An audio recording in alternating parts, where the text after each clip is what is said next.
Bismillahirrahmanirrahim. Assalamualaikum warahmatullahi wabarakatuh.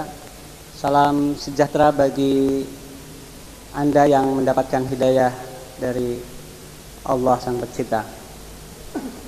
Hadirin yang berbahagia, kita panjatkan puji syukur kepada Allah Rabbul Alamin yang hari ini telah memberikan kesempatan kita untuk bisa bertemu dalam forum yang sangat kita nantikan, di mana hari ini akan bertemu dua kelompok, kalau boleh saya katakan, kelompok mereka yang mantan Muslim menjadi Kristen dan mantan Kristen yang menjadi Muslim. Baiklah, kita mulai acara pada siang hari ini. Kepada pihak Kristiani untuk menyampaikan masing-masing 11 menit, Pak. Tolong diatur sendiri. Terima kasih. Terima kasih. Salam sejahtera untuk kita sekalian. Nama saya M. Fatah Marinani, usia 68 tahun, tempat tanggal lahir Karangkobar 21 Desember 1936, pendidikan tamat SD tahun 1950, tertunda 2 tahun karena masa itu adalah masa perang kemerdekaan sehingga harus mengungsi ke sana kemari. SMP selesai tahun 1953, SMA 1956 di Yogyakarta, pendidikan tahun 56 tahun 60 Fakultas Sosial Politik jurusan Pemerintahan Universitas Gadjah Mada, kemudian ditugaskan ke luar daerah untuk sebagai dalam rangka pengerahan tenaga mahasiswa untuk mengajar di sebuah sekolah menengah atas di luar Jawa. Pendidikan teologi pada tahun 72 pendidikan dasar teologi Kristen, teologi lanjutan 1986 Master of Ministry, teologi lanjutan untuk S3 jurusan misiologi tahun 1999. Pengalaman dosen pada beberapa sekolah tinggi teologi di Jakarta dan di Jawa Timur, juga di Pulau Batam.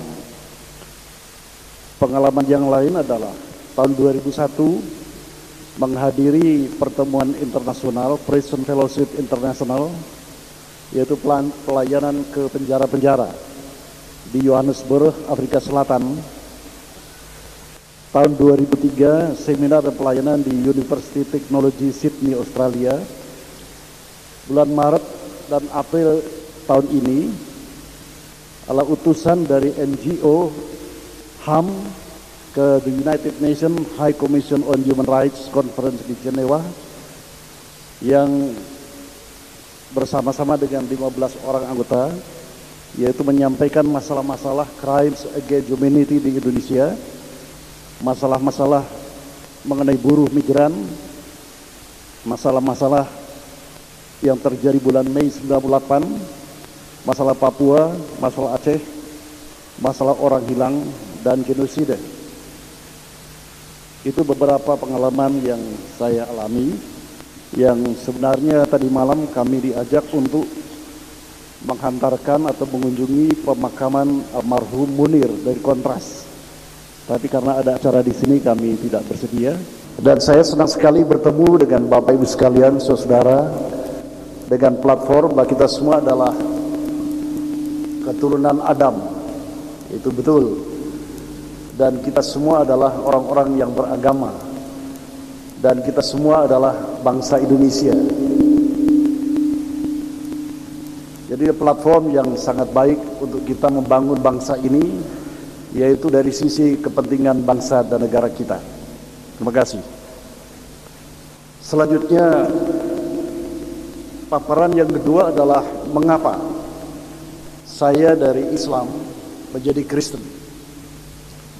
Saya mempunyai suatu pergumulan yang tidak memberikan jawabannya yang secara pasti bagi diri saya. Itu sudah mulai dari tahun 50-an. Kemudian ada satu pergumulan karena usia makin bertambah, yaitu satu problem tentang kepastian keselamatan sesudah orang itu mati. Jadi problem the life after the death, itu tahun 62, dan itu berjalan lebih kurang 7 tahun lamanya. Tidak ketemu bagaimana supaya hati saya mendapatkan suatu kepastian bahwa setelah mati itu tidak masuk neraka. Nah, pergumulan ini selama 7 tahun, dari tahun 62 sampai tahun 69, pada akhirnya saya mengusahakan mencari jalan, yaitu dengan berpuasa 40 hari. Dan pada masa puasa ini banyak perkara-perkara yang terjadi. Sebagai orang Jawa, saya dari Jawa Tengah, yang juga tentu Bapak Ibu sekalian maklum, ada puasa-puasa Senin Kamis dan sebagainya. Ketika masa puasa itu, problem yang saya hadapi adalah kehidupan, bagaimana kehidupan setelah kematian. Tentu ada yang bisa menerima, ada yang tidak bisa menerima. Bahwa Tuhan berbicara melalui hal-hal yang konkret, Tuhan berbicara melalui mimpi, bisa, dan Tuhan berbicara melalui visi-visi. Nah, pada masa yang puasa ke-19 hari, saya diberikan beberapa visi. Maksud visi ini adalah saya terima dalam keadaan tidak tidur dan tidak bangun, karena biasanya jam 3 atau setengah 3 saya bangun. Dan pada waktu itulah kami menerima beberapa visi yang tidak pernah saya alami sebelumnya. Jadi ini masalah pribadi yang tentunya tidak rasional. Beberapa perempuan mendatangi saya dalam visi itu, dan dia semacam mengkhotbahi saya. Kemudian setelah selesai itu lewat, ada beberapa lagi orang, pendeta memakai seragam hitam, membawa Alkitab dan mengkhotbahi saya. Lewat lagi seorang pendeta memakai seragam putih, membawa Alkitab dan mengkhotbahi saya. Setelah itu mereka lewat, ada 3 orang tidak membawa Alkitab, tapi pakai jubah. Dan 3 orang itu, yang satu itu adalah tinggi besar dan saya tidak kenal, dan dia memerintahkan kepada saya ikut.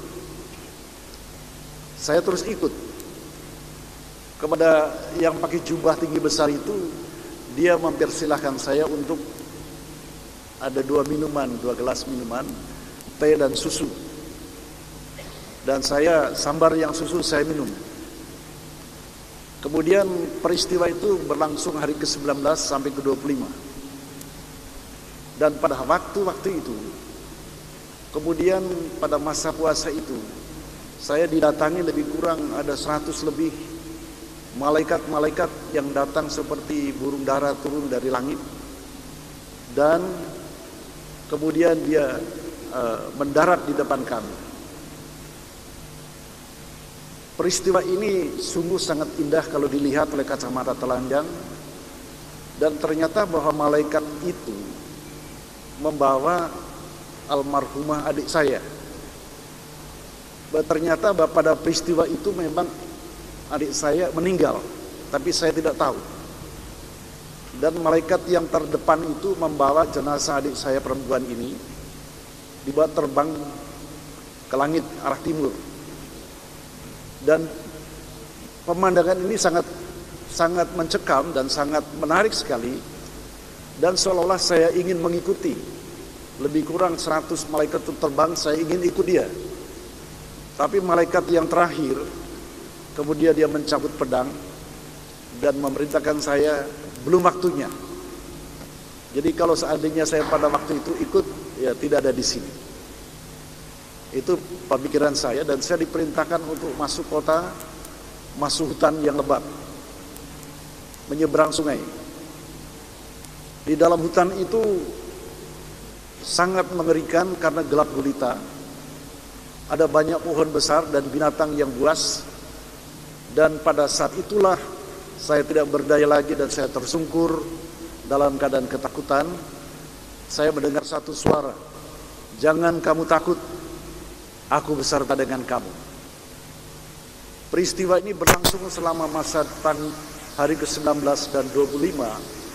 Belum selesai visi yang diberikan itu. Kemudian ada segumpal api sebesar kepala yang ada buntut-buntutnya datang dari arah timur, menabrak muka saya, dan saya sama sekali tidak mengerti apa maknanya itu. Kemudian yang terakhir, saya didatangi, arahnya itu dari arah tenggara menuju ke barat daya. Waktu itu saya panggil Nabi Isa, dan dia tersenyum kepada saya, dan saya sama sekali tidak mengerti apa maknanya, apa maksudnya. Nah, oleh karena ini ada satu hal yang sangat unik dalam kehidupan pribadi saya. Saya tanyakan kepada seorang pendeta yang pada akhirnya juga membaptis saya, almarhum Pendeta Alexander Supit. "Pak Pendeta, apa semua maknanya ini?"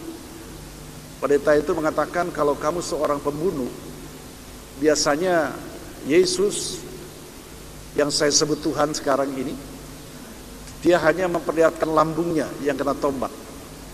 Kalau kamu seorang pencuri, Dia tidak memperlihatkan wajahnya yang penuh kasih itu, tapi memperlihatkan tangannya yang berlubang. Dan itulah sebabnya mulai saat itu saya mulai banyak belajar, mempelajari. Tentu ada pertanyaan kepada Bapak Ibu sekalian, kenapa visi-visi ini saya tidak tanyakan kepada ulama? Waktu itu saya ada di Manado.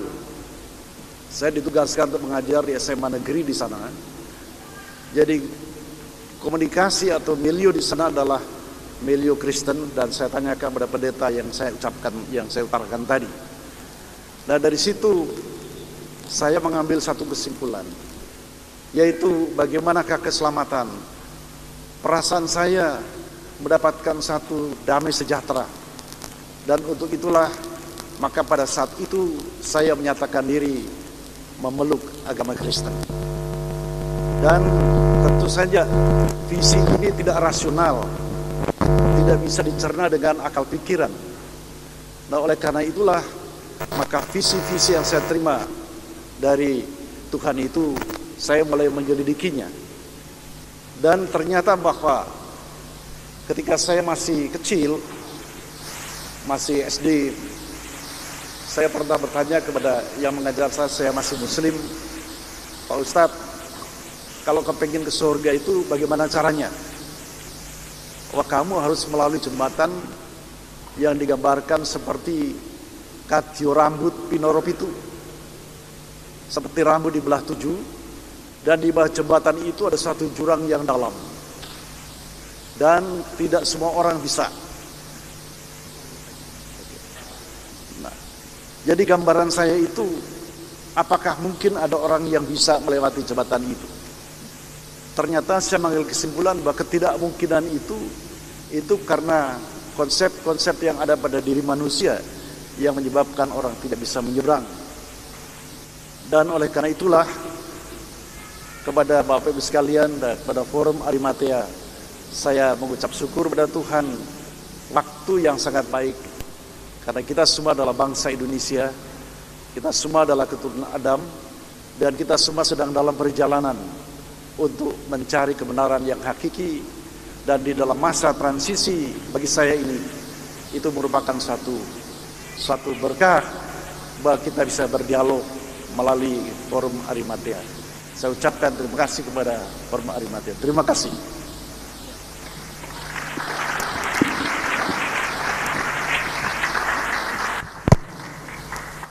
Salam damai sejahtera bagi kita sekalian. Saya memperkenalkan diri, nama saya Pendeta Edi Sabto, dan saya mohon diralat, ini saya tidak punya gelar doktor, ya baru kandidat. Nanti kalau memungkinkan, Tuhan izinkan pada bulan Februari. Saya lahir tahun 59, tanggal 1 Januari 1959. Saya menyelesaikan pendidikan SLTA tahun 76 dan kemudian melanjutkan studi saya di Astrafi, Akademi Seni Drama dan Film, dan saya tidak sampai selesai. Dan kemudian tahun 77 saya masuk ke kota Jakarta. Ya, saya studi juga sama dengan Pak Fatah di Jogja. Ya, tahun 77 tanggal 1 Januari juga saya masuk kota Jakarta. Dan saya hidup sebagai anak jalanan. Saya 12 saudara dan saya putra yang ke-7. Makanya pakai nama Sabto karena saya putra yang ke-7. Saya pendidikan teologi saya di Dulos Training Center dan PLPP Sinar Kasih. Dan saat ini saya menjadi pendeta di Gereja Kristus Rahmani Indonesia. Selain itu juga saya mengajar di beberapa sekolah tinggi teologi, ya, baik di Jakarta maupun di luar kota. Pertanyaannya mungkin singkat saja, mengapa saya menjadi Kristen. Sebetulnya saya tidak pernah mimpi atau pernah berpikir untuk menjadi Kristen. Tetapi memang Tuhan memanggil saya dengan cara yang luar biasa, dengan cara yang ajaib. Tadi mengutip apa yang disampaikan oleh Pak Patah, bahwa Tuhan mempunyai cara untuk memanggil setiap orang, baik lewat sakit penyakit, mungkin lewat persoalan yang ada. Dan karena saya dulu anak jalanan, saya juga dulu pecandu narkotik, saya juga dulu ya orang bilang pembunuh bayaran. Jadi saya bertobat, saya menerima Yesus sebagai Tuhan dan Juru Selamat itu di lembaga pemasyarakatan. Ya, tanpa mengurangi rasa hormat, ya saya memang secara pribadi dipanggil oleh Tuhan. Karena waktu itu problem saya waktu itu divonis hukuman 6 tahun. Ya, hukuman saya 6 tahun, saya ajukan banding, ya, dan saya minta tolong sama keluarga. Ternyata keluarga saya tidak mau menolong. Saya minta tolong sama teman-teman, dan teman-teman saya juga tidak ada yang mau tolong saya. Karena tahun 83 itu ada yang disebut tahun yang sangat menakutkan bagi premanisme, yaitu penembak misterius. Dan saya termasuk DPO, daftar pencarian orang, karena saya residivis. Ya, saya tidak malu ceritakan ini, lebih baik mantan penjahat daripada mantan orang baik. Nah, waktu saya di dalam penjara, waktu saya ajukan banding, saya berusaha bagaimana caranya supaya saya bisa mendapat hukuman yang seringan mungkin. Ya, dengan berbagai macam cara kita coba main uang juga, karena dulu hakim dapat disuap, jaksa juga begitu, polisi juga begitu. Saya mohon maaf kalau mungkin ada saudara yang bersangkutan. Nah, ternyata orang-orang yang saya perintahkan untuk menangani hukuman saya, mereka sudah jual rumah saya, jual kendaraan saya, dan mereka tidak mengurus saya. Dan akhirnya saya merasa kecewa dan coba saya tulis surat sama keluarga saya, dan keluarga saya pun tidak mau tahu. Tetapi Tuhan dengan cara yang ajaib, Dia mengunjungi saya di penjara, seperti apa yang dikatakan dalam Alkitab yang saya percaya sekarang ini. Ya, tatkala aku di penjara, Engkau mengunjungi aku. Ya, saya waktu itu mendengar satu khotbah, ya, dalam imajinasi saya, di dalam Matius 11 ayat 28, marilah engkau yang letih lesu dan berbeban berat, datanglah kepadaku, aku akan memberikan kelegaan kepadamu. Nah, saudaraku, waktu saya mendengar ini, saya memang agak tertarik, ya, karena memang saya punya beban, punya persoalan, di mana banyak orang yang tertutup pintu hatinya, bahkan tertutup untuk menolong saya. Tetapi firman Tuhan ini memberikan satu pengharapan kepada saya, dan akhirnya ya saya bukan spekulasi, saya mulai meyakini ya apa yang saya dengar ini. Dan waktu saya ajukan banding, 3 bulan kemudian keputusan banding saya turun, dan ternyata hukuman saya naik jadi 9 tahun. Ya, secara manusia mungkin saya kecewa karena Yesus memberikan pengharapan kepada saya, bahwa kalau percaya kepada Dia maka akan ditolong, akan dikurangi. Nah, kemudian saya mengalami keraguan, kebimbangan, tetapi Tuhan kembali berbicara kepada saya di dalam 1 Tesalonika 5 ayat 18. Di sana dikatakan, mengucap syukurlah dalam segala hal, karena itulah yang dikehendaki Allah di dalam Kristus Yesus bagi kamu. Ya, secara logika 6 tahun jadi 9 tahun untuk mengucap syukur itu tidak bisa. Ya, saya bertanya kepada Tuhan dalam doa saya, kenapa 6 tahun jadi 9 tahun harus mengucap syukur? Kalau 6 tahun jadi 4 tahun mengucap syukur, itu wajar. Kalau 6 tahun jadi 9 tahun mengucap syukur, itu logikanya kurang ajar, tidak bisa. Ya, tetapi Tuhan menjelaskan kepada saya di dalam kitab Ibrani 13 ayat yang ke-15 bahwa mengucap syukur adalah ucapan bibir yang memuliakan Tuhan. Itulah sebetulnya mengucap syukur. Nah, kenapa saya harus mengucap syukur 6 tahun jadi 9 tahun? Inilah cara Tuhan untuk mendidik saya. Kalau seandainya saya segera bebas, maka saya akan berurusan dengan penembak misterius. Mungkin saya akan ditembak mati. Ya, karena setiap hari waktu saya baca koran, itu orang dapat remisi besar, dapat potongan besar, besoknya sudah lewat, ya, ditembak misterius. Dan saya mulai bergumul dan saya meyakini bahwa Tuhan punya rencana yang sangat luar biasa. Ya, saya membaca Alkitab di dalam kitab Yeremia 29 ayat 11, aku tahu rancangan-rancangan yang ada padaku mengenai kamu, demikianlah firman Tuhan. Bukanlah rancangan kecelakaan, tapi rancangan damai sejahtera yang memberi hari depan yang penuh harapan.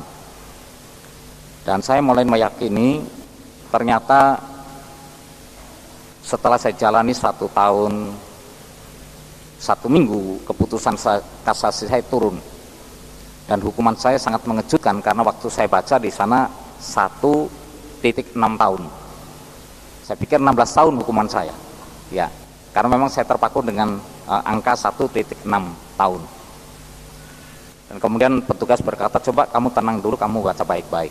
Hukuman kamu bukan 16 tahun. Saya bilang 16 tahun hukuman saya. Coba tenang, kamu baca baik-baik. Ternyata waktu saya baca 1,6 tahun itu dalam kurung ditulis pakai huruf 1 tahun 6 bulan. Saya sangat terkejut dan waktu itulah saya meyakini bahwa apa yang Tuhan janjikan itu tidak pernah mengecewakan. Ya, saya membaca dalam surat 1 Petrus 2 ayat 22, di sana dikatakan ia tidak pernah berbuat dosa dan tipu daya tidak ada pada mulutnya. Artinya setiap yang dia firmankan itu pasti digenapi. Nah, sebabnya saudaraku, ya, hukuman saya berubah 1 tahun 6 bulan dapat remisi 3 bulan. Ya, terima kasih Pak. Dan kemudian tahun 84 tanggal 24 Agustus saya bebas dari lembaga pemasyarakatan, dan saya boleh katakan seperti apa yang dikatakan di dalam Kisah Rasul 26 ayat 22, tetapi oleh karena pertolongan Allah aku boleh hidup sampai sekarang. Ya, kiranya apa yang saya sampaikan ini bisa menjadi berkat tersendiri bagi Bapak, Ibu, dan Saudara. Amin. Salam damai sejahtera dalam nama Tuhan Yesus Kristus. Perkenalkan diri dulu. Nama saya Yosua Winadi. Saya lahir 6 April 1976.